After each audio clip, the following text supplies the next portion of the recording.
మన AICC secretary ఈ కార్యక్రమానికి ప్రత్యేకంగా వచ్చారు. అలాగే ఐఎన్టీయూసీ జాతీయ వైస్ ప్రెసిడెంట్ పెద్దలు మన తెలంగాణ ఇన్ఛార్జ్ కుంతియా సాబ్ వారు ప్రసంగిస్తారు.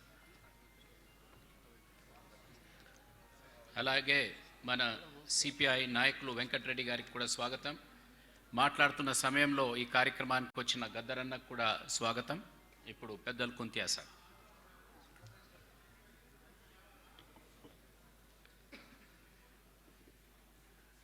लेट वेंकट स्वामी गारू जी की सभी फैमिली मेंबर्स, विवेक जी, विनोद जी, मंच पे उपस्थित सभी भिन्न भिन्न राजनैतिक दल की सम्मानित नेतागण, आज ये मंच पे और ये सभा में जितने लोग उपस्थित हैं, मैं सभी को धन्यवाद देता हूं कि लेट वेंकट स्वामी जैसे भारतवर्ष की एक महान नेता की आज ये कंडोलेंस मीटिंग में आप सभी का साथ, हमारा भी योगदान रहा। इसलिए मैं अपने आप को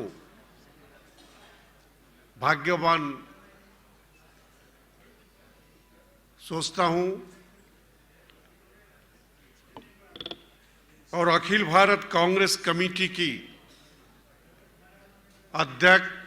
हम सब की नेता श्रीमती सोनिया गांधी और उपाध्यक्ष श्री राहुल गांधी की तरफ से आज ये सभा में लेट श्री वेंकट स्वामी गारू जी की प्रति माननीय अध्यक्ष उपाध्यक्ष की तरफ से श्रद्धा सुमन देता हूं और ईश्वर का ये प्रार्थना करता हूं कि विवेक जी और विनोद जी और सभी परिवार वर्ग को ऐसी एक समय में उनको ताकत दें ताकि ऐसा एक दुखद समय में धैर्य रख के जी वेंकट स्वामी गारू जी की जो अधूरा काम है उनको पूर्ण करने के लिए उनको मनोबल मिले। साथियों, हमसे आप सभी को जानकारी ज्यादा है लेट जी वेंकट स्वामी गारू जी की कार्यक्रम के बारे में। उनको एक स्टूडेंट लीडर, यूथ लीडर या राज्य की नेता के हिसाब से हमारा ज्यादा जानकारी नहीं है। मैं उनको जानता हूं एक मजदूर की नेता के हिसाब से, एक लिंटक की लीडर के हिसाब से, ना केवल आंध्र प्रदेश या तेलंगाना में, सारा भारतवर्ष में करोड़ करोड़ मजदूर जो है उनके लिए काम करने वाले, इंटक के नेतृत्व में सारा देश में मजदूर के लिए काम करने वाले जी वेंकट स्वामी गारू जी को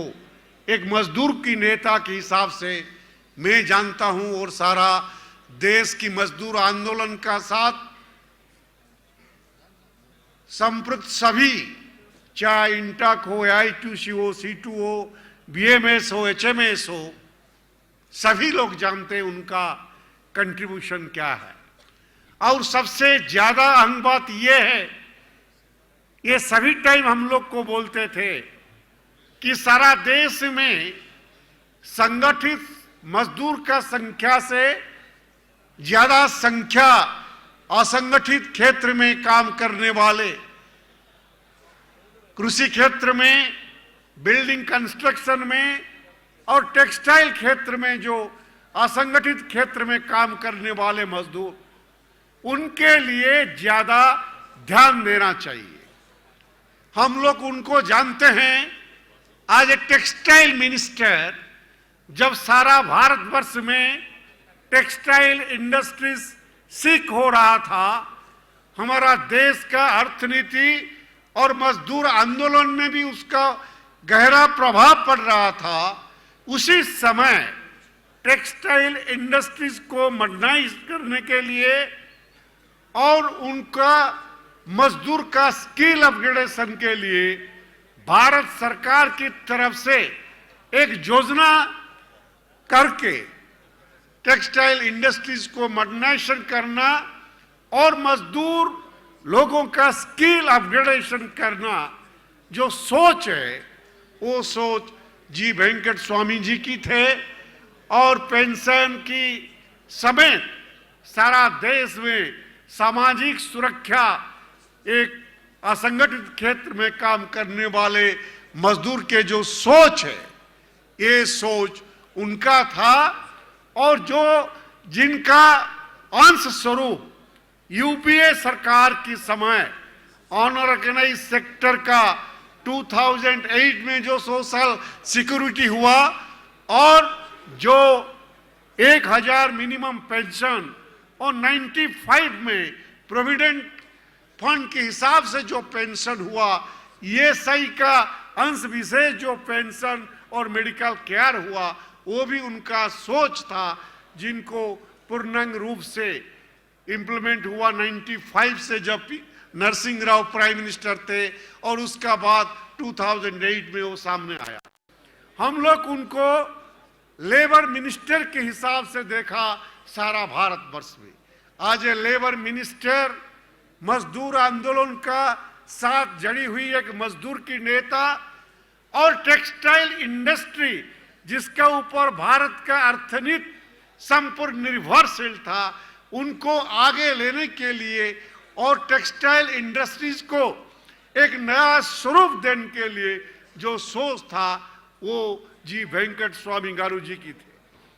तो आज ये लेबर मिनिस्टर, आज ये टेक्सटाइल मिनिस्टर, आज ये ट्रेड यूनियन लीडर, आज ये आईएनटीयूसी लीडर, सारा भारतवर्ष में जो काम वो किया है, वो अगला दिन में चाहे मजदूर संगठन हो, देश की मजदूर हो, असंगठित क्षेत्र में काम करने मजदूर हो, वो सभी लोग उनको जरूर याद रखेंगे। आज ये सभा में हमको एक चांस मिला है कुछ बोलने के लिए उनका बारे में, इसलिए मैं अपने आप को सौभाग्यवंत माने करता हूं और उम्मीद करता हूं हम सभी लोग जो आज उपस्थित है उनका स्मारक की रखने के लिए, उनका अधूरा काम को पूरा करने के लिए हम सभी का सहयोग रहेगा। और डॉक्टर विवेक विनोद जी जो उनका दोनों सुपुत्र है, जो उनका काम को आगे लेने के लिए समर्पित नेतृत्व और समर्पित संगठन की आधार पर काम करते हैं, उन सभी को हम सभी का सहयोग रहेगा। और भगवान को, ईश्वर को हम ये प्रार्थना करता हूं कि वो दोनों भी उनका काम को आगे लेंगे और उनका कार्य को, स्मारकी को आगे लेने के लिए वो दोनों आज तक जितना काम किया है, सुपुत्र होने के नाते हमारा तरफ से, कांग्रेस की तरफ से उनको धन्यवाद देता हूं दोनों को, क्योंकि वो लोग आजकल अपना पिता का काम को आगे लेने के लिए और उनके लिए काम करने के लिए जो लोग आगे आते हैं, आज की देश में भी ऐसा एक परिस्थिति हो गया है कि बुजुर्ग लोग और अपना लोगों को भी काम करने के लिए लोग आगे नहीं आता है। हम ये उम्मीद करते हैं जी वेंकट स्वामी गारू की सुपुत्र होने के नाते वो ना केवल अपना पिता और देश की नेता वेंकट स्वामी जी को स्मारक की ओर ले काम करेंगे, उनका पूरा अधूरा काम को पूरा करेंगे, मजदूर के लिए काम करेंगे, गरीब के लिए काम करेंगे और आम आदमी के लिए काम करेंगे। और हमारा बारे में वही होगा श्रद्धांजलि वही अमर आत्मा के लिए, वेंकट स्वामी जी के लिए। धन्यवाद। जय हिंद, जय तेलंगाना।